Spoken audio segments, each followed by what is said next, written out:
Like करिए, subscribe करिए, bell icon दबाना बिल्कुल मत भूलिए। इसका जो पाकिस्तान है, आप और मजे की बात है कि इंडिया और पाकिस्तान को आजाद हुए ऑलमोस्ट 75 साल हो रहे हैं। आप 2022 के पाकिस्तान को कैसे देखते हैं, रीजनल कॉन्टेक्स्ट में भी और एक इंटरनेशनल कॉन्टेक्स्ट में भी?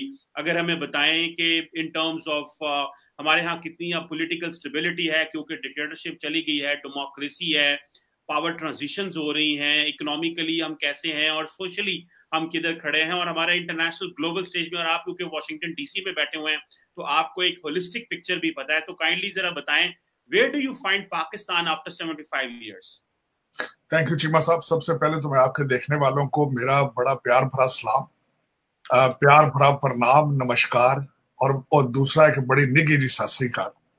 और मैं I am very thankful to you कि आपने आज मेजर साहब, जो कि मेरे दिल में high regards for him, such a beautiful personality, I am honoured and thrilled to be sitting in the same programme. मेरे लिए एक ऑनर है, मेरे इज नो क्वेश्चन अबाउट।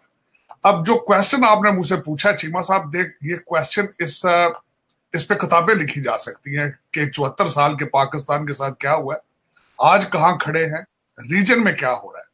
सबसे पहले तो मैं थोड़ा सा बताना चाहूंगा कि इस वक्त रीजन में जो मैं उसका बैकग्राउंड बताना चाहूंगा। Being an American and while sitting in Washington DC made decision, took a decision, तकरीबन 10 साल पहले उन्होंने डिसीजन लिया था कि छोटे कॉन्फ्लिक्ट से निकल के चाइना के पीछे जाया जाए।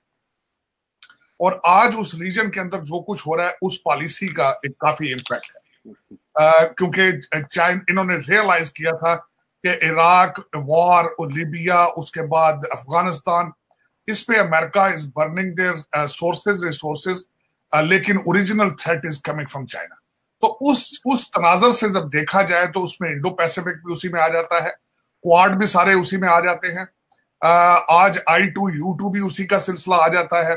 कुछ चाइना के पीछे जाना, अमेरिकन इंटरेस्ट, और उसमें खासकर बिलखसूस मैं एक तो खासकर मुझसे ज्यादातर लोग दोस्त समझते हैं कि मैं पाकिस्तान बैशिंग करता हूं। It's not a Pakistan bashing, it's a real facts को देखा जाए तो फिर लोग उसको समझते हैं शायद हम क्रिटिसाइजिंग। और दूसरा, माय पैशन फॉर पाकिस्तान, ये कि why Pakistan is behind in that region, वो भी मैं उसके बारे में बोलता हूं, तो उस पर थोड़ी सी तकलीफ होती है। अब उसमें जब चाइना पे फोकस अमेरिका ने किया तो उस पे जाहिर है बराक ओबामा आइडेंटिफाइड कि Bharat, India can be a better partner in that against China. उनकी स्टेबिलिटी इन पॉलिटिक्स, उनकी ग्रोथ इन इकोनॉमिकल ग्रोथ, और उस वजह से, और दूसरा उनके conflicts with China, so the Bharat became successful in it to उनको बावर कराने में कामयाब रहा भारत कि we can be a better partner against China in that region. और ये सारा जो मैं उसका कह रहा हूँ, उसके साथ सारा अटैच है उसके साथ। अब मैं उसको कंपेयर करूंगा पाकिस्तान के साथ। पाकिस्तान का सबसे बड़ा इशू इस वक्त ये है, अगर देखा जाए तो सबसे बड़ा जो इशू है नेशनलिज्म का है। नेशनलिज्म बिल्कुल नहीं है। दूसरा, आपको मैं हमेशा एक कहता हूं, शायद लोग फिर उसको कहते होंगे कि उसमें करप्शन का एक मेजर इशू, दूसरे नंबर पे तीसरा एजुकेशन का, और आज जो पॉलिटिकल इंस्टेबिलिटी है वहां पे उसको, और उनके मुआशी अगर चीजों को, इकोनॉमिक उनके डिक्लाइन को देखा जाए तो उन सब चीजों के पीछे फिर दोबारा नेशनलिज्म आता है। आज पाकिस्तान इस मेरी नजर में अगर देखा जाए तो is not anywhere on the radar in the regional politics किसी में, क्योंकि पूरी दुनिया को पता है कि पाकिस्तान के अंदर इंस्टेबिलिटी, अगर आज की बात की जाए, पंजाब सबसे बड़ा सूबा है, उस वहां कोई रिट ऑफ गवर्नमेंट नहीं है, गवर्नमेंट मौजूद ही नहीं। उसके बाद जो इस वक्त फेडरल गवर्नमेंट बैठी है, वो एक वोट ऑफ नो कॉन्फिडेंस के रिजल्ट में उन्होंने पावर हासिल की है, उनके पास मैंडेट ही मौजूद नहीं है, अपोजिशन मौजूद ही नहीं है हाउस के अंदर। तो आपका क्या ख्याल है, जब इंटरनेशनल पार्टनर आपके साथ चीजें डिस्कस करते हैं तो वो इन चीजों को नहीं देखते, वो देखते हैं कि एक मिनिस्टर या एक किसी आदमी से जब डायलॉग किया जाता है और उसकी गवर्नमेंट की स्टेबिलिटी नहीं है, अगर क्योंकि पीछे सारा मीडिया कह रहा हो कि government is going with in 48 hours और गोइंग विद इन 36 आवर्स, तो उसकी क्या उसकी सह होगी।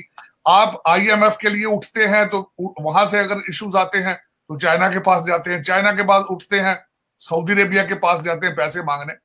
तो जब तक आपके पास कोई दुनिया को देने के लिए लेने के लिए कुछ नहीं होगा, दुनिया आपकी रिस्पेक्ट नहीं करेगी। That is what the situation in Pakistan. Unfortunate and sad situation.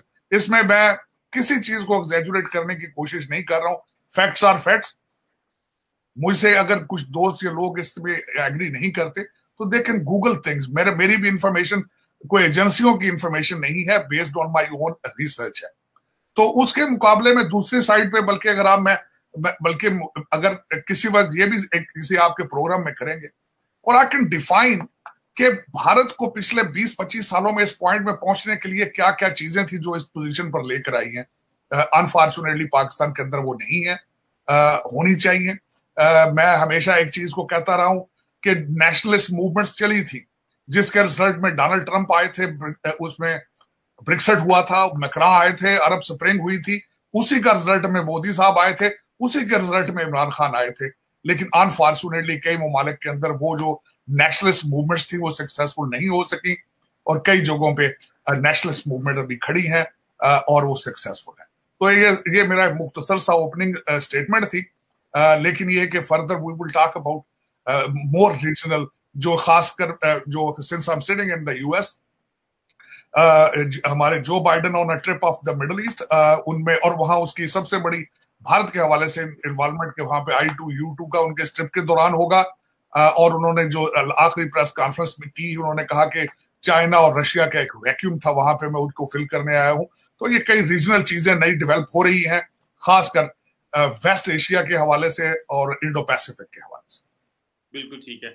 मैं सब आपके पास में आता हूँ, और 75 साल हो गए हैं भारत और पाकिस्तान की एक जैसी आज़ादी है, एक टाइम ही जितना है। आप कैसे समझते हैं 75 साल बाद आज भारत कहाँ खड़ा हुआ है? Do you feel that it is secure, it is insecure, it is struggling? कहाँ पे इंडिया खड़ा हुआ है 75 साल बाद, और क्या पोजीशन है इस वक्त? How will you explain India after 75 years?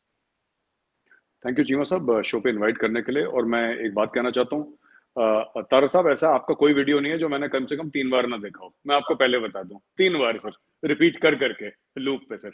So huge fan sir. अच्छा चीमा साहब, मैं थोड़ा सा कंपैरिजन करूंगा। मैं पाकिस्तानी डिप्लोमेट से भी मिला। मुझे ऐसा नहीं लगता है कि टैलेंट की कमी है पाकिस्तान में।